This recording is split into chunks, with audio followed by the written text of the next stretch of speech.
Hi, I'm Benj. This is Doing Outdoors. We are now in the middle of February and there's signs all around us that spring is on our doorstep. We've got bluebells pushing through in the woods as well as daffodils. The snowdrops have been out for a couple of weeks now. And as I was watching the bees yesterday, they're bringing in quite a lot of pollen into the hive, which just goes to show that there are other things in the area that are flowering, that are feeding the bees. Now this is all making me think that I need to start getting a wriggle on in the greenhouse. I need to start propagating some seeds, getting some bits in the ground. Last year, when I propagated my seeds, I did it on top of a water bath that was heated by a paraffin heater. Now, because paraffin is so expensive these days, I've decided to explore another method. And after making the compost heaps in the autumn last year and seeing how hot those heaps got and how quick they got to that temperature, I thought, why not build a compost heap within the greenhouse itself? And that would serve two things. It would give me an area to propagate seeds on, and also it would help heat the greenhouse, so I could probably get stuff set out in the greenhouse even earlier. I did some research on this, and this is a thing. It's called a hotbed. And what people generally fill their hotbeds with is either horse or cow manure. And because we have cows on the field, I've got easy access to cow manure. I basically constructed a small wooden box out of a small pallet. Because the greenhouse isn't very large, I don't need a massive hotbed, and I'm not going to be propagating thousands and thousands of seeds. We're not a commercial garden just yet, so just a small hotbed is going to suit me this year. So a small pallet, half the size of a conventional pallet, and then all I did was find some scraps of wood from around the farm. I'm a bit of a hoarder.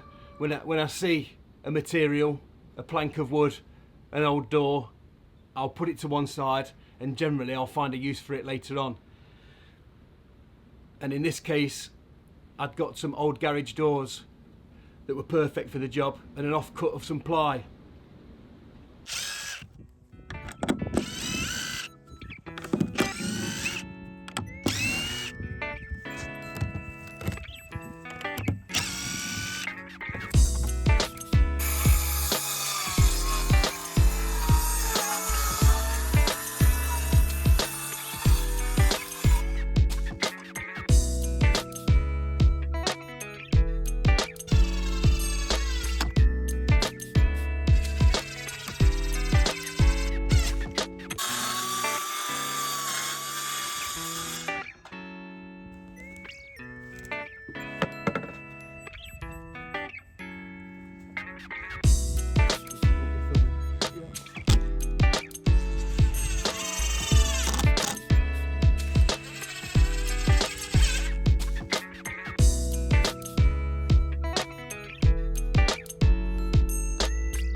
Whilst I was building the hotbed box, I sent Alfie round in the tractor to go and scoop up all the cow manure he could find off the field.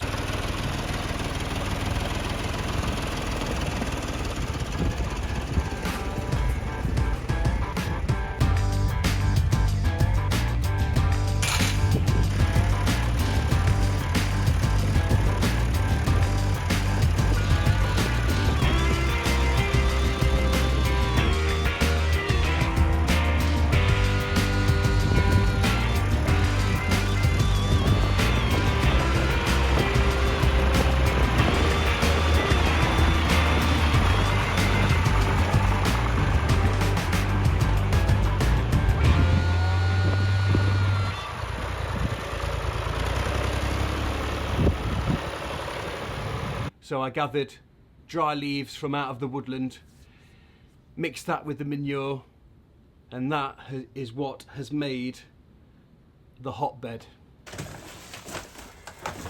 Right, so here are some of the leaves that we've been collecting, and because there are slats in the bottom of this, because it's a pallet, I'm going to put a load of leaves at the bottom first, then manure, then leaves, then manure, and keep going like that until it's full. And then as it sinks down, as it starts decomposing, I'll just top it up in those layers again. So here we go, first layer.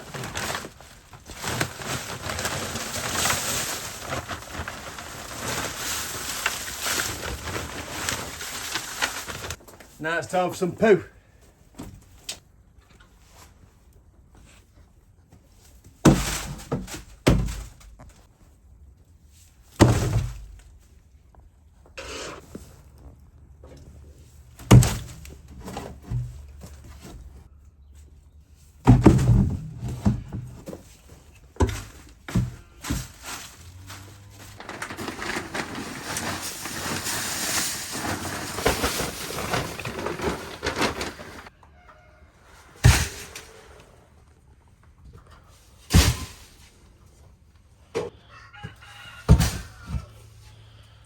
And here is the finished product.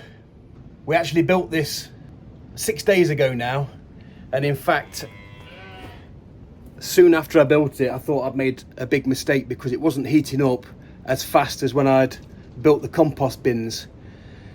But the way I built the compost bins, it was a mixture of grass cuttings and pretty much freshly dropped leaves, so they still had quite a lot of moisture in. The manure that we picked up off the field, some of it was old. It hasn't rained here for quite a while, probably 6 weeks.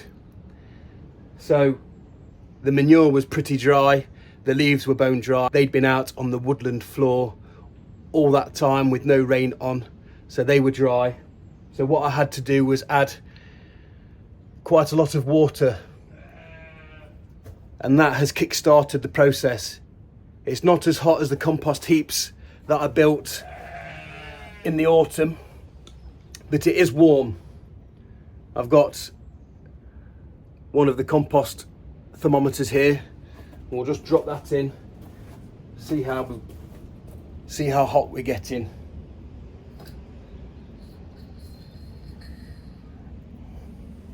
So the compost thermometer is reading about 30 degrees Celsius, which isn't quite as hot as I'd like it to be, but I still think that that will be warm enough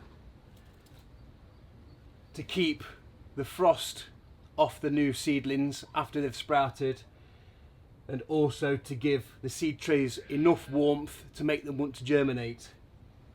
And what I've also got is a piece of perspex that I'm going to stick across the top with the seed trays in there, straight on top of the manure itself. The frost shouldn't stand a chance of getting through there, and that will also help retain the heat to help the seeds germinate a lot faster. And now that we've got a hotbed sorted and a place to propagate some seeds, I'm going to start with some onion. I'm going to start some onions from seed, as well as planting some onions from sets. Now the reason I'm going to do both is that I want to do a side-by-side comparison to see if I get a better yield from growing from sets or a better yield from seed. Seed are slightly cheaper. I should get more plants for the pound than I do on the onion sets, but there is a little bit more work involved. I don't mind that. Sets are convenient, but we'll see how we go.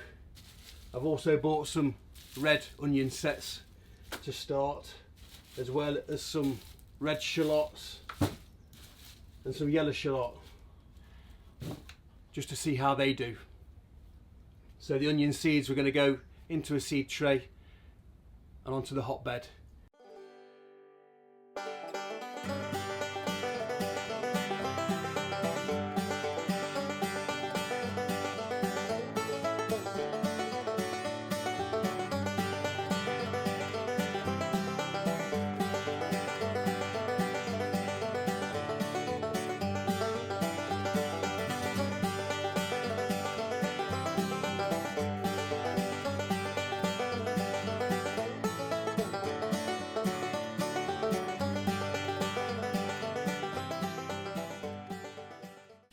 the onion sets, I'm going to put those straight into modules.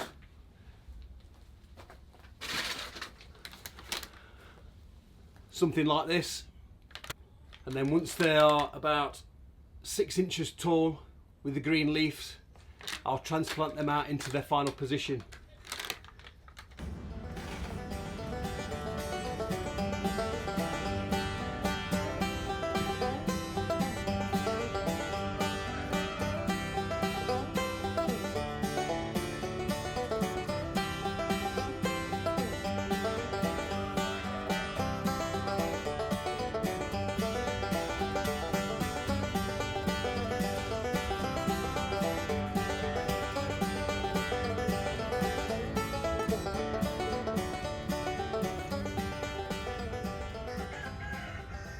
I usually put my onion sets straight into the ground where they're going to remain for the growing period.